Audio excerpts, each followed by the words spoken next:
bisa seperti itu. Majelis ilmu gantian silahkan, tidak ada masalah semuanya. Yang penting kita harus belajar mendekatkan diri kita kepada Allah Ta'ala.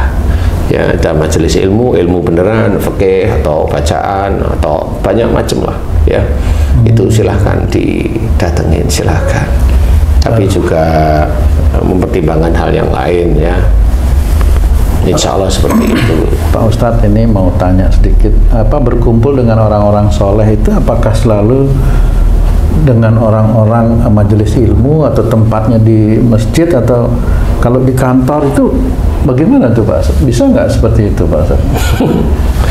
Itu bersama orang yang sholat, paling ya sholat aja. Sholat kan belum tentu soleh ya. Itu memfiltrasinya itu bagaimana? Berarti apakah kita harus membekali juga diri kita dengan pelajaran-pelajaran agama gitu Pak? Jelas, itu jelas. Berkumpul dengan orang-orang yang soleh ini fenomena di daerah saya tuh, itu malah jadi kesannya eksklusif Ustadz. Jadi kumpul nggak berbaur dengan masyarakat, tapi dia komunitasnya sendiri-sendiri, merasa soleh, orang soleh gitu.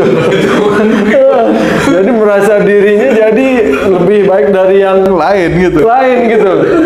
Nah itu nyikapinya gimana tuh Ustaz? Ya itu dia merasa soleh kalau itu ya nggak bisa. Orang yang seperti itu nanti biasanya ada kejatuhan lah istilahnya, diperingatkan oleh Allah Ta'ala kalau mereka paham.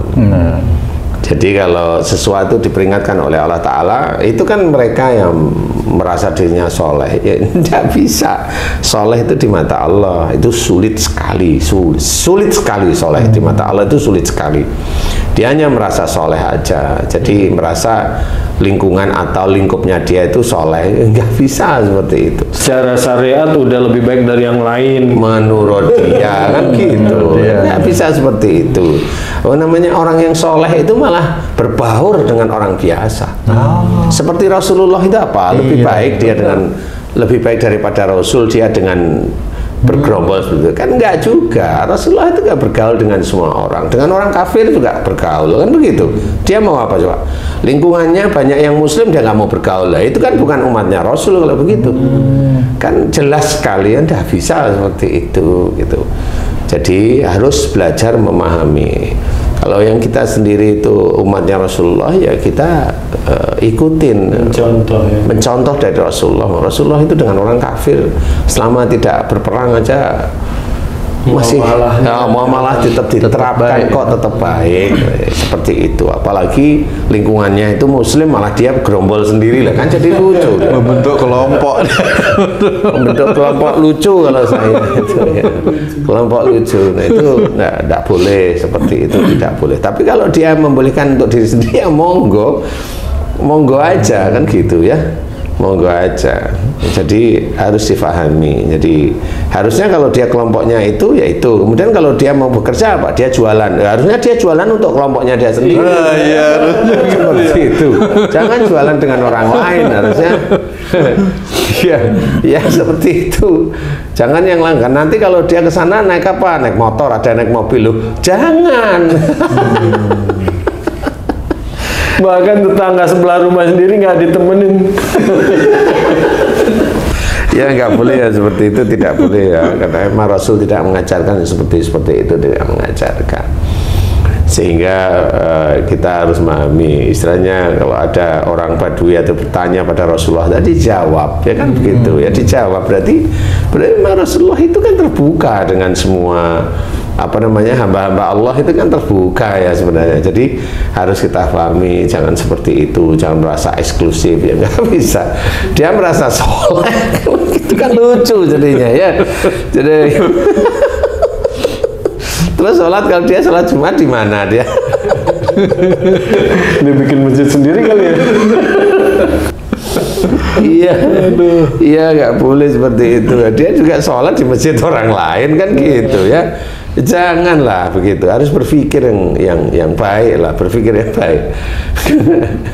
Jangan seperti itu. Jadi harus dipikirkan, berkumpul dengan orang-orang soleh itu adalah pelajaran yang kita ambil itu adalah kebaikan yang ada tuntunan baik dalam Quran, baik dalam hadis Nabi, baik dalam sunnah Rasulullah, itu memang harus kita perhatikan ya.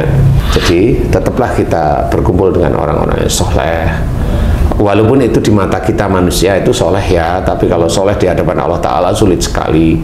Nah, tapi yang ketemu tadi bagaimana kajiannya orangnya itu datar biasanya, dan kemudian inspiratif ya, inspiratif itu. Jadi pada saat dia itu menjelaskan entah itu hadis, entah itu sunnah atau akhlak Rasulullah atau tentang ayat Quran, itu inspiratif, jadi bisa memberikan pencerahan di dalam memberikan menjelaskan tentang hal tersebut. Jadi silahkan dicari yang seperti itu. Bagi yang fenomenal ya hati-hati, yang fenomenal. Yang fenomenal itu biasanya nanti jatuhnya stroke. Nah, itu fenomenal. Ada stroke kan nggak bisa ngapa-ngapain dia sekarang.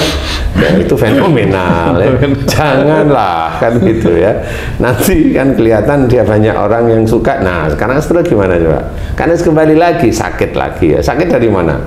Ya sakit dari apa saja musibah termasuk sakit itu yang kamu terima disebabkan dari buah tanganmu sendiri ya, itu dari dia. Nah, harus kembali pada Allah. Makanya orang-orang yang fenomenal itu dia nggak tahu bahwa fenomenalnya itu akan menjadi masalah di kemudian hari, itu nggak tahu. Berarti berkumpul dengan orang-orang soleh, jangan merasa soleh. Iya, tetap itu harus jangan merasa soleh, karena kita semua tetap belajar dan belajar. Merasa ya? Iya, itu merasa sendiri dirinya soleh. Ya jangan, ya jangan. Waduh, itu bahaya kalau yang begitu itu ya. Karena itu juga setan. Kalau setan itu tidak bisa mengajak seseorang manusia melakukan perbuatan, wah jadi setan itu akan malah menjadikan seorang sombong, bangga dan sebagainya ya.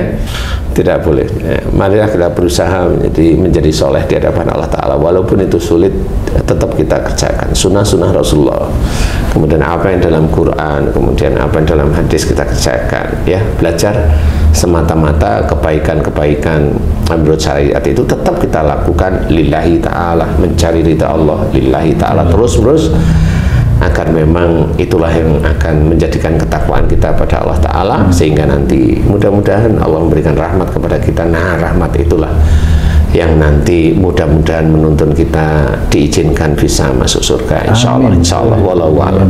Amin. Alhamdulillah, terima kasih banyak Pak Ustadz penjelasannya. Nah, sahabat beriman dimanapun berada, sampai di sini perjumpaan kita kali ini. Kita akan jumpa lagi di video-video kami yang lain. Wassalamualaikum warahmatullahi wabarakatuh. Waalaikumsalam warahmatullahi wabarakatuh. Alhamdulillah.